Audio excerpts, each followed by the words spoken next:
Hey everyone, Rob from Southgate Media Group here. Before we get started with this podcast, we have a quick message. If this is your first time checking out the show, we love that you found us and we really hope you enjoy it. What we have to say is for the subscribers. If you enjoy our shows, would you please donate to help keep these going? We don't want to have to put traditional ads on these shows, but this does cost money. So we really do rely heavily on donations. To make a donation to the show, please go to our website, www.southgatemediagroup.com. Go to the page for the show, and in the upper right-hand corner is a donate button. It takes you right to PayPal, and you can donate whatever amount you want. Thanks a lot for listening, everybody. And now, on with the show. Use your powers for evil. Your evil is mine.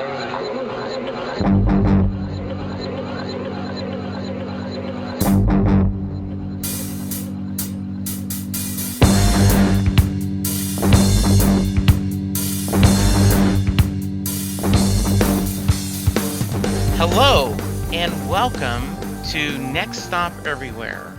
You would think with a time machine at our beck and call, it wouldn't take us a month between episodes. However, real world got involved and a horrible internet connection at the hotel in Manila. So Charles and I were not able to record, and we are trying to catch up now. Charles has very graciously adjusted his schedule to let me talk to him this Sunday about Mark of the Rani. Hey, Charles. Hey, Jesse, how are you? I am good. Back from your evil trap set by the master in Manila, no doubt. Absolutely. Had a great trip to Manila, spent a lot of time with the team, posted a nice photo. One of the support agents did a really nice David Tennant kind of graphic art for me when he heard I was a Doctor Who fan. And we had Superhero Day in Manila. So this is the second time I've gone to Manila to visit the team. And this is the second annual comic book day. So the team dresses up in their comic book t-shirts, and we have comic book trivia and comic book bingo. And we had, so I gave away tons of graphic novels, including Flashpoint. Oh, very nice. And yeah, some other stuff. So the team, very excited, and they're now saying that every time I visit, we need to do comic book day. So And hopefully there was yeah. actual work involved in there somewhere. Yes, there was a lot of work. It is a weird, the Manila team works our hours. Mm-hmm. So I go to work at 9:00 at night Manila time, which is 7:00 Central Time, a.m., and then I work till 6 in the morning, which is about 3 in the afternoon. So you would think it would be easier because you're working the same hours that you work in the U.S., but it's still overnight. So it's that weird, going to lunch at 2 a.m. Yep. But it was good. It was good, and the team, we accomplished some goals we needed to do, and my new VP, Chris, the new Chris. We have tons of Chris's on our team, so I've started calling him the new Chris. The new Chris came and spent a week, and everyone was impressed by him. And so it was a very nice 3 weeks there. But I missed podcasting. I missed talking to you and Karen. Karen and I caught up this last Tuesday. We did a Storm in the Castle episode, and we kind of caught up on the 2 or 3 episodes I missed.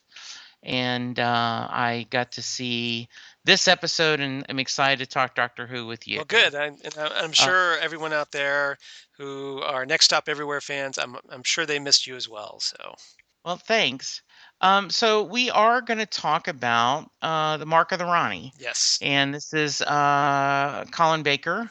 It is written by that writer couple that Ken Schaefer thinks wrote some of the worst episodes of Doctor Who.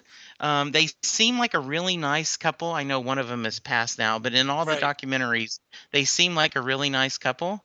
I guess we'll start out with quick thoughts. I thought this was an okay episode, Okay. but I think like the potential was to be so much more. Right. Like you have Brainiac and Luthor joining together, Yeah. right? And so we've got the Master and the Rani. Except this, I did not realize this was her first appearance. So I kind of think that it would have worked better if she had had her own adventure first against the Doctor, Hmm. and then later team them up. It was good enough, and I have some thoughts about it. So how about you? What is your thought of this? Generally, I think this is a decent story, at least especially for the Colin Baker's era, which was very shaky and sometimes very problematic. Hmm. But I'm curious to know what your thoughts are first on the Colin Baker Sixth Doctor So, overall. yeah, First impression. yeah, I'm glad you asked. And, I've been lucky enough to meet him, as I love Hmm. to rub that in your Yes. face. Yes. And he is so charming in person, and he so loved being the doctor, that I think that persona and that Hmm. love of being the doctor colors my opinion of him. Okay. Because I liked him as the doctor a lot. I'd read a lot that he and his companions kind of had a a grumpy relationship. He wasn't very nice to the companions. I Right. didn't think he was that um, rude or brisk to Peri at all. I thought there was some nice banter back and forth, but nothing that made me feel uncomfortable, and nothing made me feel it was out of the ordinary. Um, I thought he was a pretty active doctor. I watched him jumping over like out of wagons and going back and forth. Now his costume is absolutely hideous. I mean, That depends on your definition of yes. style. And in fact, when he went undercover as a miner, I liked him more.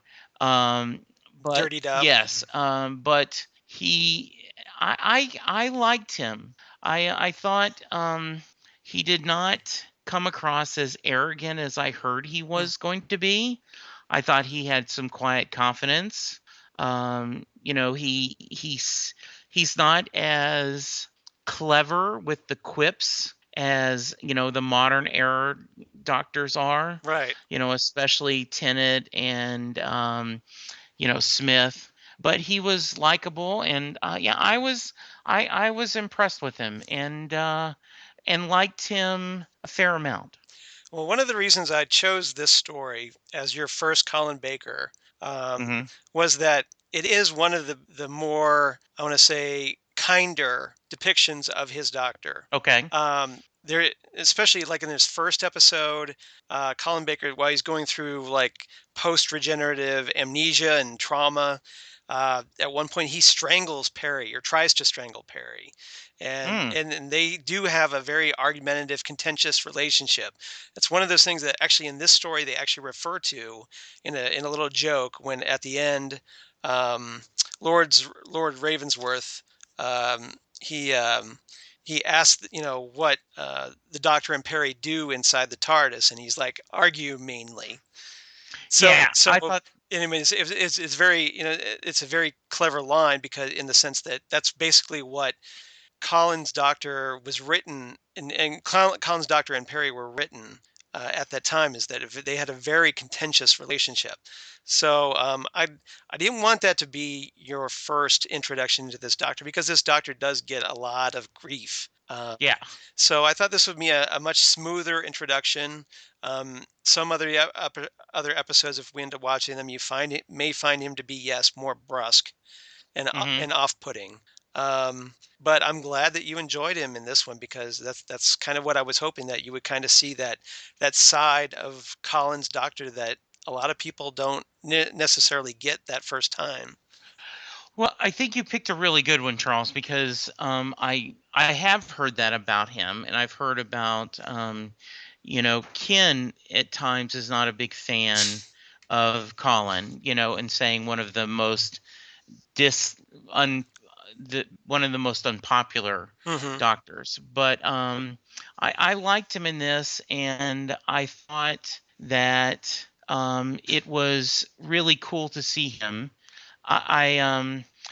But I think the story didn't give him enough credit. I think they needed the story needed a little something else. It feels like there wasn't enough threat for, especially considering you've got the master and Ronnie. It seemed that there wasn't as much of a It wasn't an immediate threat. There wasn't, right. there wasn't urgency, but there was a threat. Yes. I mean, Yes. listen, because you've got the Ronnie, she's messing with people. Hmm. She's kind of egging on that Luddite revolution with all these Yes. angry miners by creating all these angry miners and causing upheaval. And you've got the Yeah. master who wants to use those scientists to his own purposes, which Yeah. we'll get into more later. But Yeah. he's got a plan. It's a very long term plan. It's not a like there isn't really a ticking clock in this episode to Yeah, and I to think drive that's things. what But right, and I think that it misses that. I think you needed a more immediate threat. I think you did that. That's a really good description. I understood that there was long-term consequences and what they're trying to do. I thought it was interesting that you know the Ronnie had talked about coming to Earth for often because of the special magical chemical that's in our brains. yeah, Um, but it just seems like you should have had a little more edge of danger, would have made the story a little bit more pressing. right, This is also, it was only two parts, yeah, which the rest of them have been, four parters. yes. But you notice So, but these were double length. yes, So this is basically like in 1985, this was like essentially the version of a modern day story of a modern day format back then. I mean, this was a because back then like yes, only American shows were really that 45-minute length. yeah, So generally, so yeah, this is kind of Doctor Who breaking format, which it only did for a season. But hmm it is so instead of you got those four like 20, 22, 23-minute episodes, you've got two 45-minute episodes. So you still have the same overall length, but hmm in a much more modern storytelling format, I guess. yeah. Now, I liked Peri as the companion. Hmm. I thought she was interesting. I liked the give and take between her and the doctor. Hmm. And so, and it was, so I thought she did a pretty good job. And I thought they made a pretty good team. Right. Yeah. Yeah, Nicola Bryant. I really enjoyed her. She's only in two stories with the Fifth Doctor, and then Hmm. she's with him with the regeneration into the sixth. But Right. it's obviously she's defined by her relationship with the Sixth Doctor because that's who she spends most of her time with. And like I said, normally they have a very contentious relationship, but in the next season, season 23, Hmm. that does settle down for a little bit, and they actually are much more amiable toward each other. They're much more more respectful of each other. They're not so constantly bickering. Episode here is a great. The story here is a great example of what they could have been with better writing. Yeah. And then now that now with the big finish audios, we get the Sixth Doctor and Peri that we should have gotten on television that we sadly didn't. But now we can at least enjoy it. Mm. And I'm just curious now that once we have like I guess maybe we do more of these. I'm kind of curious what you'll think of Perry as maybe as we if we end up seeing her final fate, which I won't reveal here. Okay. So So I really, last year I watched the Trial of the Time Lord to get ready for interviewing Colin. hmm So, but I now want to see it again with a little more context Mm-hmm. of seeing Peri as that, and kind of understanding a little more of the Doctor. Right. It was interesting. I really thought that, he says, Colin, at one point, the Doctor says, "Do you want to meet a genius?" And she says, "I thought I already had." Mm-hmm. I love that line. Which I thought that was a really nice back and forth. So that's interesting that you've said you picked one specifically that there was a softer Yeah. feel for it. Now I look forward to kind of seeing another one and seeing a little more this Yeah. abruptness. There's definitely Mhm. plenty of those to choose from. But Mhm. this is Peri was, to date, she's still the only American companion that the Doctor has ever traveled with, at least on the television show. Mm. Okay. So, it doesn't really say a lot for America when, they're not exactly in a rush to add American companions, unless you count, I guess again, unless you count Grace, who is the Eighth Doctor's sort of companion in the TV movie. Right. But And and Chain and Captain Jack, well, Captain Jack, but but he wasn't. He he's pretends to be an American, yeah, but he wasn't. yeah, because Yeah. he's from some like 51st century colony out Right. in Yes. space. So I don't really count, Uh-huh. Yeah. even though he has an American accent, I don't really count him as American. Right. So Yeah. shall we Um. run down the it's- episode? Yes. Go for Okay, it, please. okay. Ask away. Well, yeah, firstly, you mentioned Pip and Jane Baker. This story was directed by Sarah Hellings, who sadly was the last female director to ever direct Doctor Who until 2007 with Wow. the episode Blink, a rather important Mhm. episode, directed Absolutely. by Hetty McDonald, who's actually returning for the upcoming Series 9. So that should be Okay. very eventful. But Mhm. yeah, so this is like it's very rare that even if you have like, you actually had one female writer contributing to this story, and then you also had a female director. So it's kind of rare in that sense, and maybe that's why that you actually got a much softer take on Colin's Doctor than the other writers did. Mhm. So Okay. Good. just a speculation there.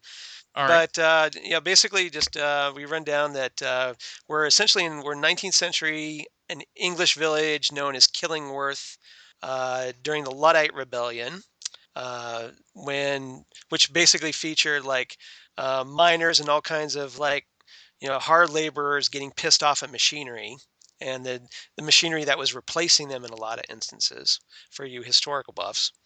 But Mhm. these very same miners, as we begin the story, they go into this bathhouse led by this old woman, um, who, because she's kind of creepy looking, you kind of get the vibe that, okay, something's up with her. She's a little shady. But so of course they go into the bathhouse. Gas immediately pours out. The miners go unconscious, and we know that something's obviously up. She's got some nefarious purposes. We see the Doctor and Peri, who are traveling along in the TARDIS, presumably going to Kew Gardens, because Peri's all decked out in a nice elaborate frock, and Yes. so I guess the TARDIS coordinates get changed because supposedly there's a time machine nearby. Yes. Now, what I found interesting is, the Doctor doesn't like being told that the TARDIS could be malfunctioning. Right. He's He's very protective. particular. He's very protective of Yes, protective. Like, of the old all this girl. work I've done, Uh-huh. and I think that is, as a fan of the modern era, Hmm. seeing that the TARDIS, we go back to the Neil Gaiman special, right? Right. Where Neil Gaiman Doctor's episode where, wife. yeah, where you didn't always take me where I wanted to go, but I always took you where you needed to go. Right. And this is a Um, perfect example of that. yes, and that is, I find great comfort in seeing it's the opposite, right? Like, classic fans, when they see something that reminds them of the classic episodes in the new era, they go, "Oh, good, that's my Doctor." But I'm the opposite, right? When I see Right. something from the classic era that's from this modern, I go, "Oh, look, there's continuity." Hmm. and that's really really cool for See, that's a me. good point because from my perspective, watching it for the first time, obviously I saw the Mark of the Rani first, Yeah. too long before Doctor's Wife. So Yes. that from my perspective, it was basically just a throwaway line that well they just needed to get the doctor there. There's no Yes. real explanation for it apart from it just homed in on a time machine. Hmm. But now, Yeah. years later, decades later, Yeah. we have the understanding that it was the TARDIS deliberately changing course because Yes. the TARDIS thought that the doctor needed to get involved in this. Yeah, I totally do. And watching episodes with that thought, that is such a layer. It's the genius of great writing, is just adding that layer to episodes doesn't change anything, but it deepens the meaning. So very, very cool. I loved the sets. I guess this is an actual town in England where they did a lot of the filming. So it was a great beginning. I just read um, the a novel from John Grisham, which is set in the U.S. coal country, talking a lot about strip mining and people growing up in that kind of coal mountain and what that does to people. So it felt very close to home, being in this the UK, this Victorian times, the how dangerous that type of occupation is, and they did a good job of setting the tone and where our adventures are happening. Hmm. I totally agree. Yes. So we the doctor after they materialize, the doctor uses this tracking device that registers time distortion, that which of course leads him to the village because we have to have that plot device. Yes. Um, and meanwhile, these guys that were in the bathhouse suddenly start like going out in the street and they start like roughhousing and kicking and beating people up and being generally a-holes. Yes. Um, and like they start attacking this carriage that's got some machinery on it. So the doctor and Peri, of course, they got to get involved because it's what they do. It's in their Yes. job description apparently, and so they rush in to save the carriage owner or driver, and the doctor. They get a hold of one of the guys, and the doctor notices this strange red circle on his neck, which we learn Yes. is the marker of the Rani. Mark of the But Wrong. Yes, and spoil that was said so many well, it's times. like if you didn't get that before, here we are blatantly spelling it out for you. It's the mark of the Rani. Yes. I mean, talk about a drinking game. Every time they say that, take a drink. It was very, very interesting about that. Yeah. Yeah, and the doctor learns that that machinery that was on the carriage belonged to George Stevenson, who was a real life engineer, who built the first public intercity railway line that used steam locomotives. So he's kind of a big deal in the Industrial Revolution. Yeah, I looked him up on Wikipedia. Wikipedia and talked about locomotives, minor safety Yeah. lamps, and one of the things that is consistent with the Doctor is he loves meeting geniuses, Right. and we've already talked about the joke about he asked Peri, did she want to meet a genius, and they mention other people on this meeting, and I didn't write down the names, but I guess there's other Yeah, one people of them was that. Daniel Faraday, who was a very important Okay. physicist.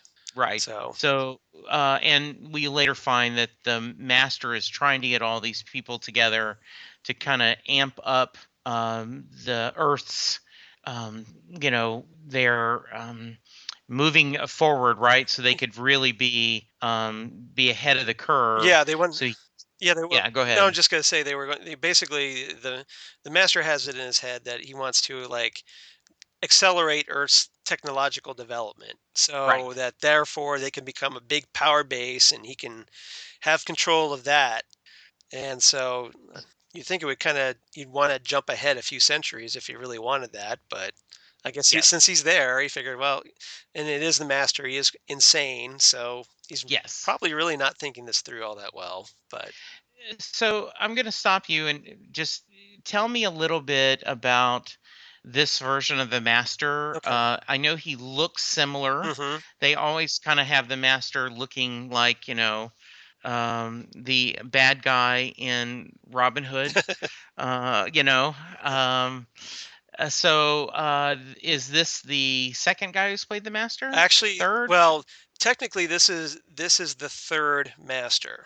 Okay. The first one was Roger Delgado, who was the third Doctor's regular recurring archenemy. And then we Okay. had a more decayed skeletal version that was just almost like a decayed corpse in a cloak during the Fourth Doctor era, after like Okay. bad regeneration or what have you. He was played by two different actors after appearing in two different stories, but he's essentially the Okay. same version of that master. Okay. Anthony Ainley's master, the third master, comes in right at the end of The Keeper of Traken, which was my very first Doctor Who story that I Okay. watched, and then that and he kind of settles in. He bumps off the Fourth Doctor, and then is a recurring regular enemy of the Fifth Doctor, Peter Davison.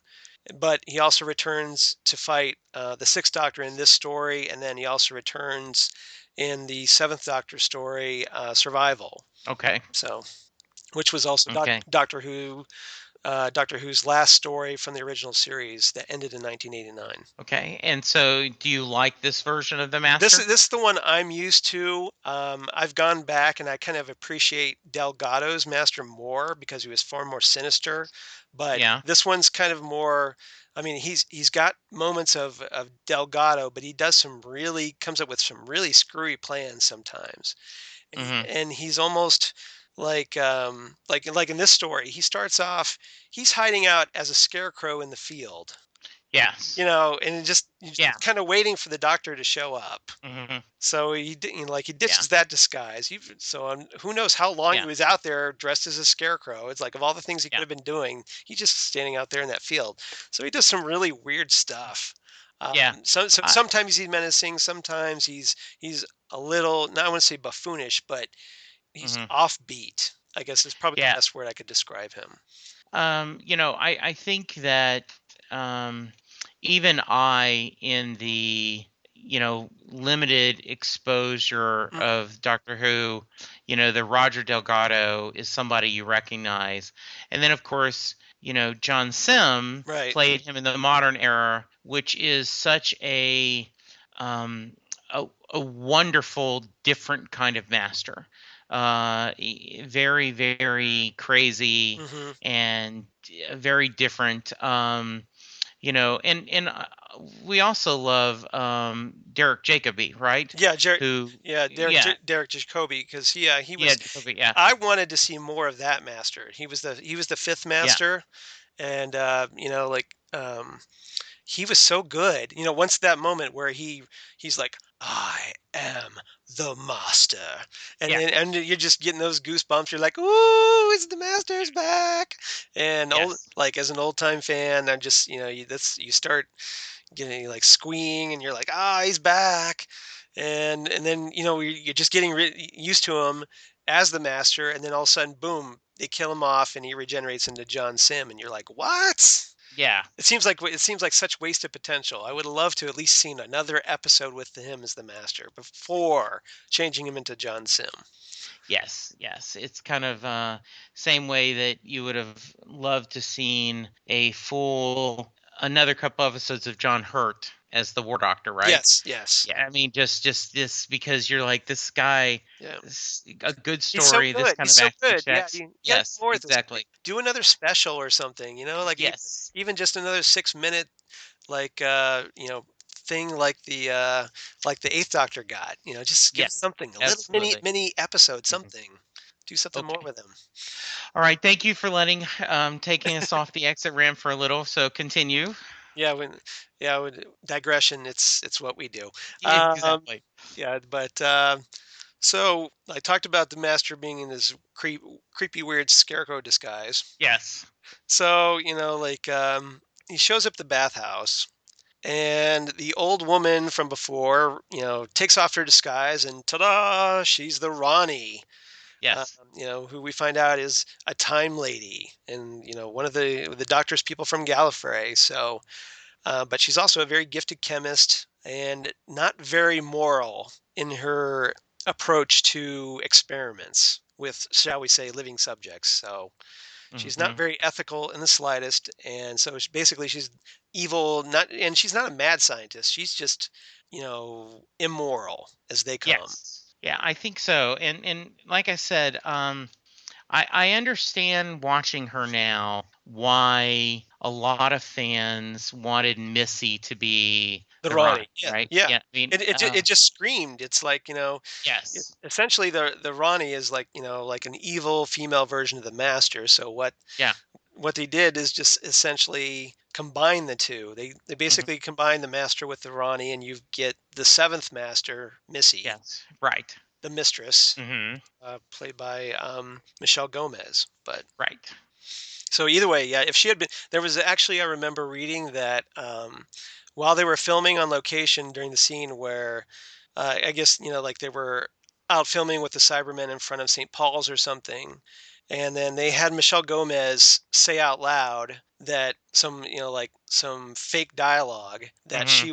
she was in fact the Ronnie, just to Right. throw everyone off the trail because they knew that people would be bystanding, recording that or whatever, so that the newspapers would be running with that, so that was the way they could keep the whole master thing secret, Hmm. which I thought was interesting. Yes. Very cool. But in this case, though, this story, getting back, see, we digress so easily. Yes. Um, the Ronnie wants nothing to do with the master. She's tired. She's focused on her experiments. She wants, she knows that the doctor and the master, they're just troublemakers. She wants no part of it. The master says, "Oh yeah, well, here, let me kill your assistant."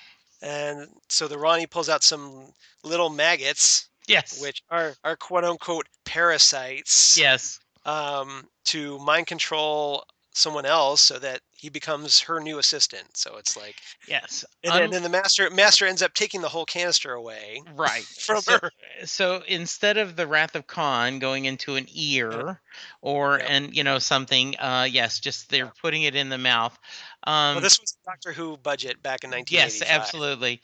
Uh, yeah, and in fact I love the fact that she's calling out the master and the doctor, almost like you two boys are just Hmm. playing Yep. games with each other, and I actually have real things to do. You're obsessed with each other, and I'm actually, she talks about she's ruling her own planet, and Hmm. she's um it is almost the anti of the cliche of the Bond villain, Right. telling everything and all the obsessed, ruling the world. She's like, no, I just want to go. I'm Do my pulling this thing. drug and go back and handle my stuff. Yes. Yeah, pretty much. Hmm. Yeah, because we find out that her whole plan is to anesthetize these miners and distill neurochemicals from their brains, all their brain stuff, and then that basically it's the stuff that enables sleep. So that's what creates this red mark on her victim. So that's where we get the mark of the Rani. Yes. And these chemicals are supposedly then used for miasma or whatever it is. It's miasmia or something like that. Goria, this planet that she rules, like you mentioned, where her experiments there have left the inhabitants unable to get any rest. Right. So she screwed up things there. So therefore she has to come to Earth here, take all the sleep juice out of everybody's brains, Hmm. and then take it back there Yes. so that everybody calms down and she can Hmm. rule properly. That's her whole plan. Yes. And But it's not a bad plan, but as we talked about earlier, it yeah, doesn't have that, urgency. yes, the pendulum over you, Yeah, kind of going. It's like, okay, yeah, this is, the sword of Damocles. yes, Yeah. this is a bad thing, but it's not, we don't have to take care of it right now, right now. Hmm. Hmm. Yeah, it's just like, well, we'll get around to it when we get to it. That kind Yes, of thing. exactly. Yes. Yeah. Hmm. The So yeah, the Ronnie eventually agrees after the master constant persuading to join his side because they want to go take out the doctor, so he's not a threat, and supposedly so the Ronnie can get along with her agenda. Yes. Um, the doctor and Peri, meanwhile, they meet Luke Ward, George Stevenson's aide, who Yes. tells him about the bathhouse. So of course the Right. doctor's like, I gotta go check out the bathhouse. Yes. So that's when he gets him, dirties his face, throws on this like big jacket or overcoat or Right. whatever, to hide his somewhat noticeable attire a little Yes. bit. Yes. So he goes in the bathhouse, like trying to be all cool and everything, and then he is, of course, immediately gassed unconscious. Right. Oh, Now, did we miss where he was trying to get into the party? Is that coming up? Because I wanted to say, this was so. Where is your psychic paper when you need it, right? Because he's like, "Oh, I'm a VIP. Check the list." yeah, And they're like, "Yeah, we're not on the list." Oh, I'm sure yeah, I must be on the list. And I yeah, was like, yeah. "Where is the psychic paper when you need it?" That's true. Yeah, he was trying to get into this meeting of scientists, Yes.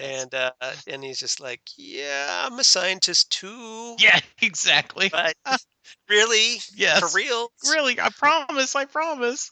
Uh, Yeah. but Hmm. and the guard's just like, not in that coat, buddy. No way. Exactly. Yeah. But yeah, the master, meanwhile, he's off to the mine, and he finds himself a bunch of angry miners who are like everywhere, apparently. And he shows him a sketch of the TARDIS, and he's like, "Okay, you see this? Go dump that down the shaft. It'll be awesome. Trust me." Yeah. So they go do that, and so basically the TARDIS is falling down the hole Hmm. and is inaccessible, so no chance of just leaving. Yes. Uh, the doctor, meanwhile, wakes up. He's bound to this like trolley cart. And the Ronnie tells him that the master's there, so he's like, "Oh man, and apart from you, I got to deal with the master too. This is just too much." Yeah. And she tells him that she's been visiting Earth for centuries, harvesting these chemicals. So you kind of wonder why the TARDIS didn't steer him to Earth a little sooner. Yeah. But And I thought the Ronnie and him, the banter was pretty nice. mhm, There was he wasn't. There wasn't the melodrama of, "Oh, you villain." It's yeah, more just, "Oh, I can't believe this," and he seemed to admire her. There is a part later where he hmm, really is impressed with her, right, when he goes into her TARDIS. yes, right, So I think he respects her a lot, and and and it's subtle because this is, old Doctor Who, but I there was enough in there to show that he respected her intellect, he respected her brilliance of chemistry, and a little bit of regret that she chose the path she did. At hmm, least that's what I picked up. yeah. You kind of get the impression that back on Gallifrey at the Academy, Hmm. the Ronnie was basically like this honor student Yes. in chemistry and science and whatnot, but she was a major league biatch, Yes. and I don't want to say a snob, but she just thought that she just maybe she was sociopathic. She hated everybody, Yeah. and the doctor, like they've basically got that history from way back when he knew her, Yes. so he knows what she's capable of. He knows how talented she is, even though he's also appalled by her morality or Yes. lack thereof. Hmm. So we got Perry shows up at the bathhouse, finds the doctor, who tells her to like take. There's like he's there with another guy. He wants the doctor's first thought is Perry take the other guy out away instead of worrying about himself, which I thought was good. Um, but of course, the master and the Ronnie show up. Um, And so the Master gets a hold of Peri and forces her to take the Doctor outside. The Doctor's cart goes falling down a hill, kind of similar to John Pertwee's wheelchair back in Spearhead from A Space. little bit, yes. Yes, there is. So nice shout out there to Yes. those of you who've been following along with our Reverse the Polarities stories. Hmm. Um, the Doctor's trolley cart thing gets grabbed by the angry miners, who I said are everywhere, and immediately placed on a track that gets sent hurtling toward a very dark mine shaft. Dun dun Yes. dun! Cliffhanger number one, Mhm. or well, the only cliffhanger because this is only a two-part story. Yes. So, will the Doctor escape in time? Tune in next time for the second part of The Mark of the Rani. Yes. Um, So it wasn't a great, cliffhanger, but it was okay. I liked the, I like the, I liked how active this doctor was. mhm, And so that's, something. It was, and I liked how, like at one point, it seems like this is uh, a very, very active, hard, kind of a little bit like Pertwee, an action-oriented doctor. So right. yeah, I think that sums it up perfectly. Um, so we find out that, oh, guess what? George Stevenson just happened to be around, who saves the Doctor, so he doesn't fall. And they go back to Stevenson's cottage, and Stevenson tells them that he's got a meeting of the geniuses. But the Doctor's like, I don't think that's a good idea, George. I think you ought to cancel it. yeah. Meanwhile, yeah, oh, go ahead. No, I just was. Okay. I thought that was pretty interesting, and um, that the there was a lot of back and forth, almost like a farce, right? That there was a lot of, Luke, because he's under the control, is telling one thing the other, and then go Yep. back to the other group, and the doctor's saying things, and there's all this different stuff back and forth. So I thought that was pretty interesting. Yeah. Yeah, because like you said, the Master, he hypnotizes Luke, Yes. gets him under his control, Hmm. even uses one of those little maggoty, oh, excuse me, parasite things, Right. and then you know tells Luke, don't cancel the meeting, and you kill anybody that tries to get you to cancel that meeting because Yes. that meeting's got to happen. Right.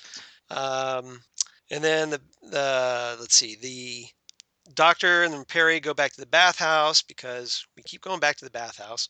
Well, we bit the Peri just set, so we've got to use it, Charles. yeah, pretty much, pretty much. But there at least there's a good payoff at least because Peri just wants to get the TARDIS out of the mine shaft because it's like, dude, TARDIS mine shaft. How are we gonna get that out? And the Doctor's like, I gotta deal with this first. Yes. Um, so he finds this changing screen, Yes. like one of those folding changing screens, and he notices something's a little off with it. So he ties a string and steps back because he figures, well, there's going to be a booby trap. But yeah, which of course, yes, there is a booby trap. But guess what? It's mustard gas and Yes. starts like spraying everywhere. But Peri uh, comes to the Doctor's rescue, grabs a couple of gas masks for herself and the Doctor. Um, they go inside. They find the Ronnie's TARDIS behind the screen, and the Doctor's. It's probably a much more advanced model than the Doctor's Type 40. Hmm.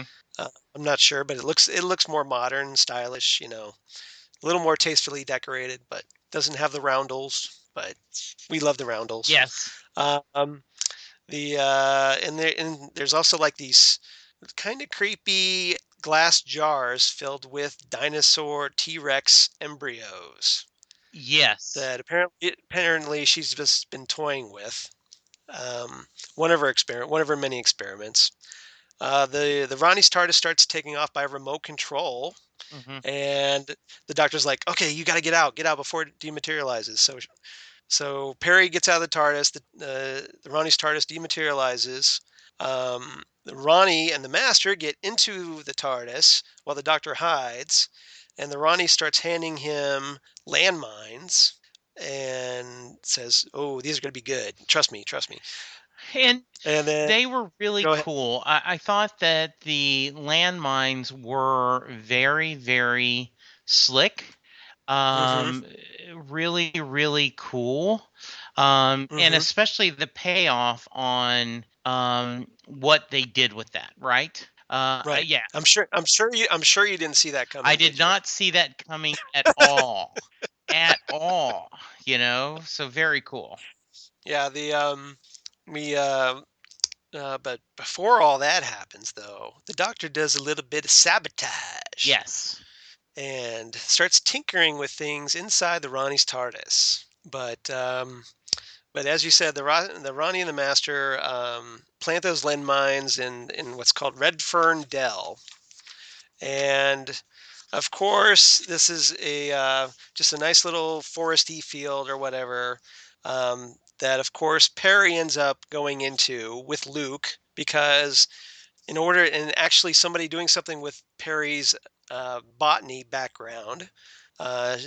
She's out there trying to collect herbs to create this sleeping potion for the captured miners that are all agitated and whatnot. Yeah, because they think that the mark of the Rani has sucked out this chemical that allows them to sleep. Yeah, So they right. have a theory that they can create some kind of, you know, herbal Excedrin Ambien, right?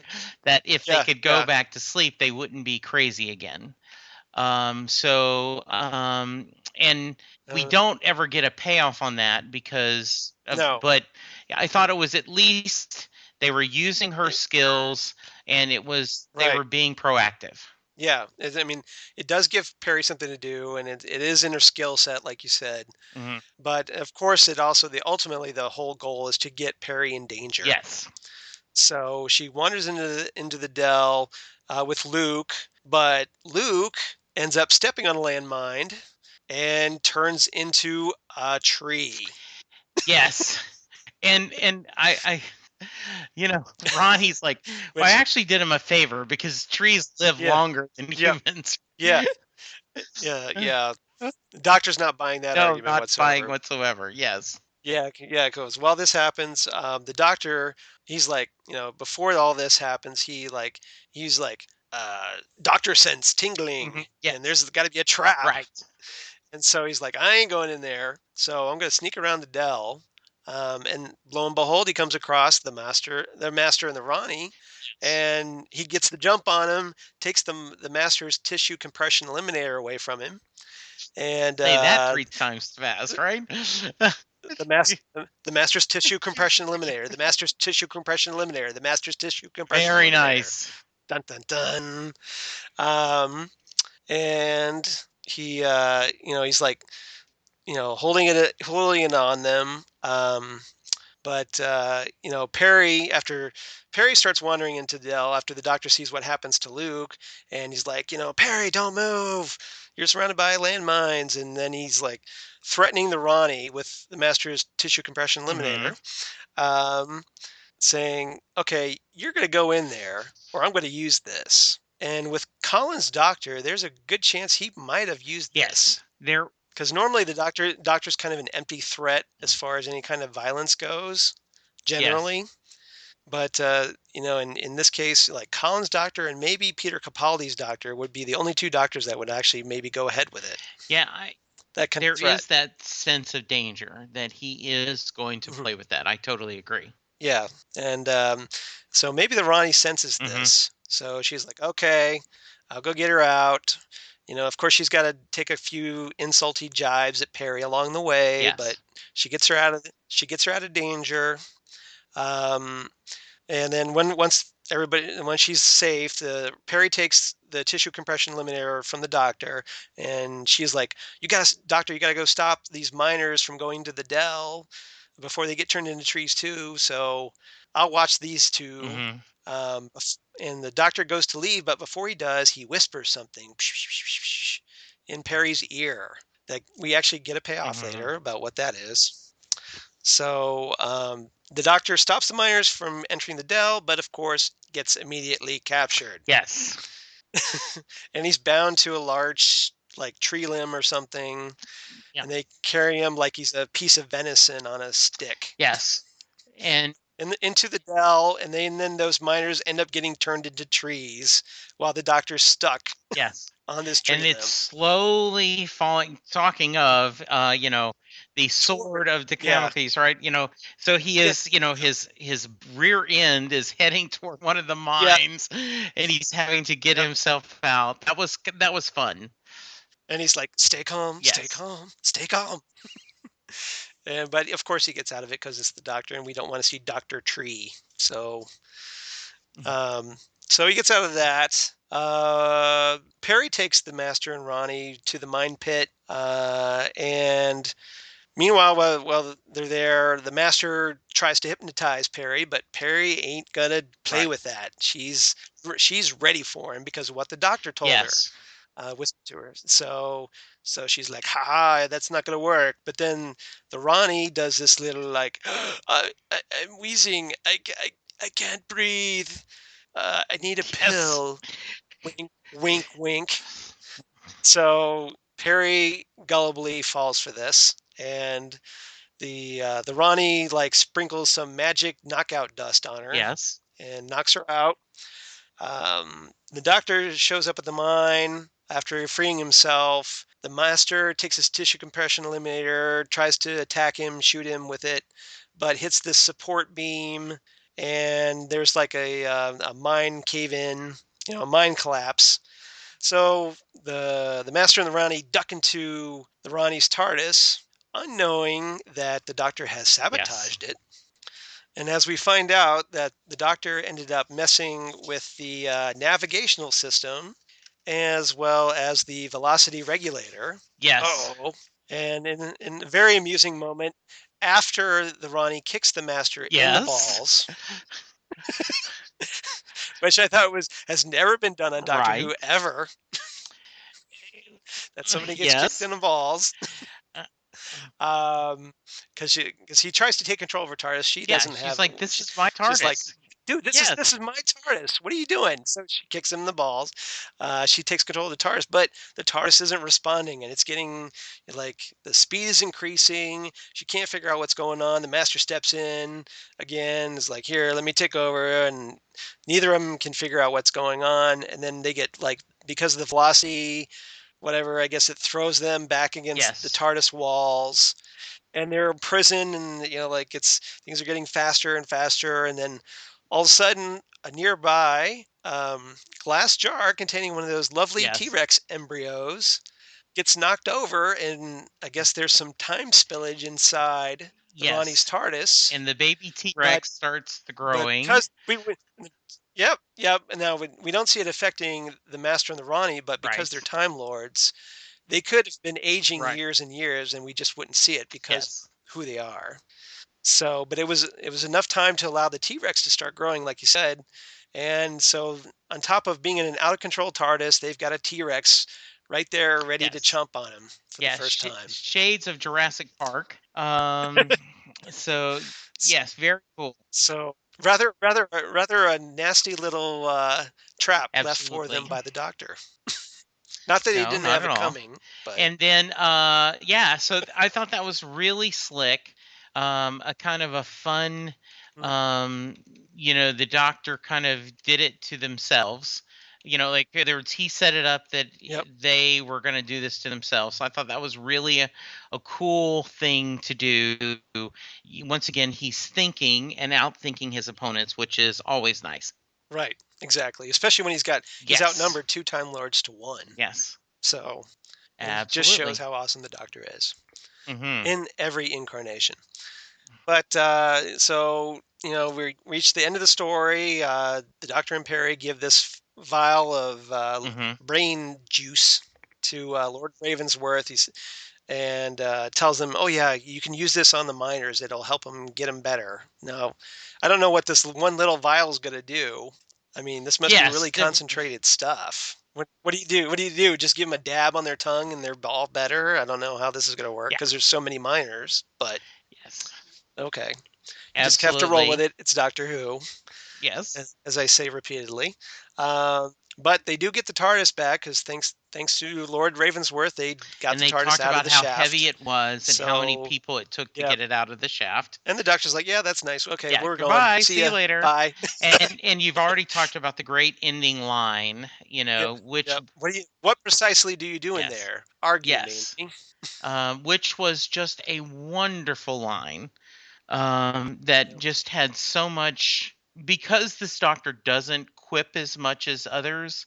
It's just really, really nice to see. Well, he does, but I mean, he does, but on other episodes, he's very Yeah. bombastic about how he does it. He's a very Yes. theatrical doctor. He loves to boom his A lot of voice. quotes from Shakespeare in this episode.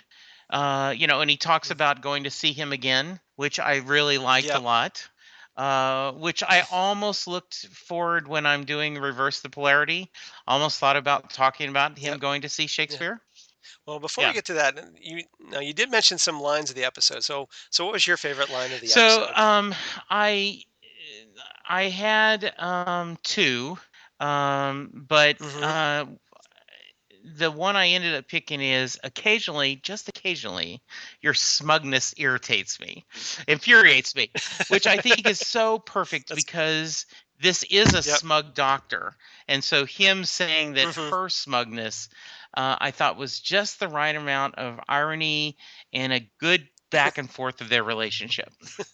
Well, you took my favorite line of, like, Perry, how would you like to meet a Yes. genius? And Perry says, I thought I already have. Hmm. But so I had some other ones here. I liked a hyperactive Perry, too ghastly to contemplate. Yes. And then I also like the line the doctor says to the Rani, they should never have exiled you. They should have locked you in a padded Yes. cell. I did love when he's in the Ronnie's TARDIS and he goes, "The Ronnie Hmm. is a genius. Shame I can't stand her. I wonder if I was particularly nice to her, she might." Nope. And you could tell he's Yep. like, "I wonder if she could fix my chameleon circuit, If she could fix Yeah. mine." Well, Yeah, well, he didn't want to admit right. that out loud in front of Exactly. Perry. Yeah. Hmm. Yeah, because actually 2 episodes before this, he does try to repair the Okay, he chameleon does. circuit. Yeah, and he does sort of it starts it's in this story called Attack of the Hmm. Cybermen, but, and it actually does change into various objects throughout the Hmm. story, but, the Doctor doesn't really have a good control over it, so he ends up saying, "Okay, let's just get it back to the police box," and Okay. it stays there, and it's stayed there Okay. ever Very since, nice. but so, let's see here. What did you give your rating for So this I episode? gave it 7 baby Hmm. T-Rexes. You stole 'em again. I really thought that this there's enough goodness in this that it's certainly above average. I think I would have scored it higher if there'd been more an immediate threat, but Hmm. you've got two supervillains teaming up together. You and I read enough comic books. We always love the team ups, so this was really, really Yep. good stuff. Okay. I was going to give it 8 out of 10 Tyrannosaurus Rex Yes. embryos, but somebody stole that. So I'm going to go with 8 out of 10 So parasite that was maggots. what I was going to use till I came up with the T-Rex. So we were thinking alike. Yes, Good, good. good.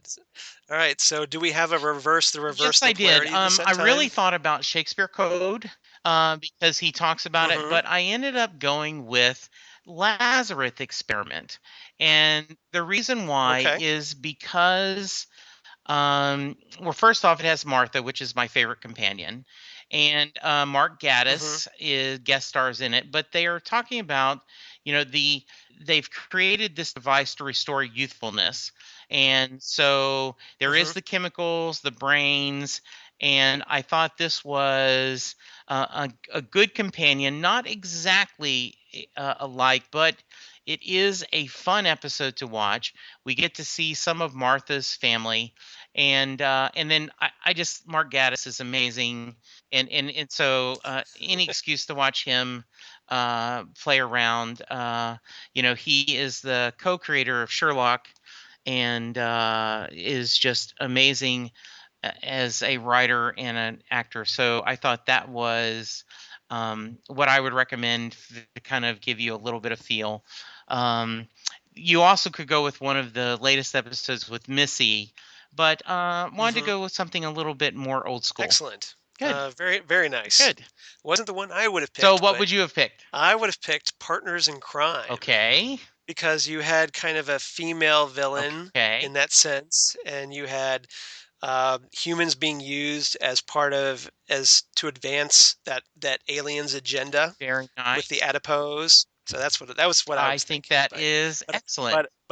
I like your Lazarus Okay, well, experiment thank you very very much. much. Good, I good. approve. So hey, Charles, what have I missed? I've been out for 3 weeks. I heard there is some official. They had a little breaking news that we kind of all suspected, but didn't the BBC just show us something a little bit that you covered on Damn Good Coffee and Hot? Yeah, quite a while back Yes, too.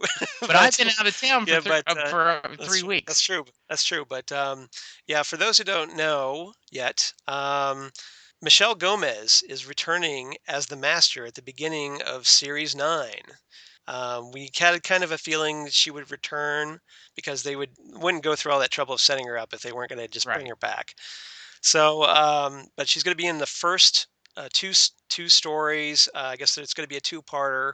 It's called the Magician's Apprentice and the Witch's Familiar. Hmm. So I guess you can pretty much guess which one of the Doctor and the Master, which is the magician and which is the Yes. witch. And I So, guess there but is. I just saw today because I am catching up on so much of stuff that she was eating an apple in the little clip, right? But on her other hand right. was a certain device that we may recognize from Captain Jack and River Song, right? Did you see that? Yes, this Yeah. is true. So Because as we know, an apple a day keeps the doctor yes, away, right, supposedly. So presumably Missy's eating a lot of absolutely. apples because, Yeah.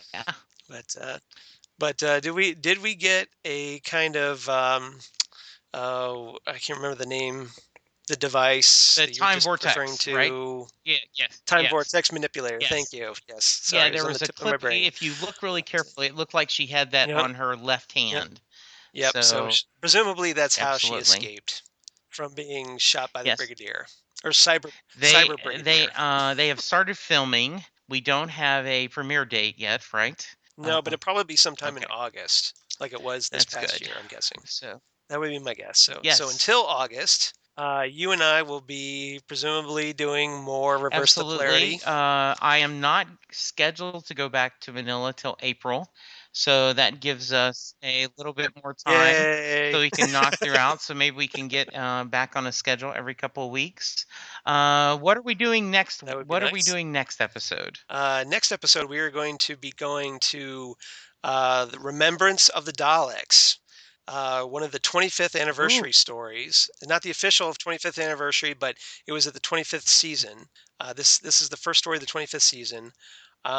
It's probably Sylvester McCoy's one of his Oh, finest good. stories. As with the seventh Doctor and Ace, who is just spectacular in this episode. Anyone who's seen Remembrance of the Daleks knows what I'm talking about. There's a lot to cover, and it's set in 1963. Ah, very nice. So we get in yeah. So we get a little return to a certain Coal Hill Ah, very school, cool. perhaps. Very nice. Well, I am looking So forward to it. So thank you for being so patient with me, Charles, as I travel for my real world. It is always a joy talking Doctor Who with you. And I appreciate all our listeners for their well wishes and me traveling safe. Um, and their absolutely. patience. If you guys have not seen, I had my own adventure getting to Manila, where I ended up having to go to Hong Kong, and I spent 5 or 6 hours not sure if I was going to be able to leave Hong Kong. So, So what did we learn? What did we so learn during that little adventure? Always make sure your passport yes, is up and to date. I will tell you another funny story, real quickly. I had the our human resources department in Manila, when people of management visit, they have leadership talks. And so they asked me to give a talk. And so I spoke to the night crew, and then I spoke to the morning crew. And in the morning crew, one of the questions was, what do you do when you reach challenges? And so I ended up telling the story of how I got stuck in Hong Kong and had to go to the American Embassy to get an emergency passport. But my boss, the new Chris, said, he says, and another thing, he says, I can't tell as good a story as Jesse. He says, but he says, preparation is the most important thing when you're facing a challenge. Spend as much time as you can preparing for your challenge. It will pay off in the long run. And I said, that is perfect, because part of my reason that I had problems is I did not take 10 minutes and get Hong Kong money before I left the airport. So if I had just thought ahead a little bit, that would have been a little bit easier. So if anyone is interested, it is on my Facebook page, the story, and I have tweeted it twice. So please check it. Give us feedback. Charles, where can they reach us at? They can reach us at Next Stop SMG on Twitter, or we've got our lovely little Next Stop Everywhere Facebook page, which is awesome, but has been neglected of late due to these unforeseen Yes. hiatuses, or hiati, however you want to call it. But we're going to get back on track now that we've got this, and we're going to be doing more. And they can reach me at Charles Skaggs on Twitter. I'm also on Instagram, Google Plus for all you crazy kids on the Google Plus, and my blog of geeky things, Damn Good Coffee. And I am at hot. JWJ170104. And as we said, we are at Next Stop SMG, Next Stop Everywhere SMG at gmail.com. Please go to iTunes, give us ratings and reviews. This is how people find us. Yes, it is very Please important. do. So I think that's all, but I do need to say, keep hope alive, and please remember, there's always something to look at if you open your eyes. Thank you, Charles. I appreciate your patience and your help. And listeners, take care, stay warm during this winter time, and we will talk to you soon. Bye.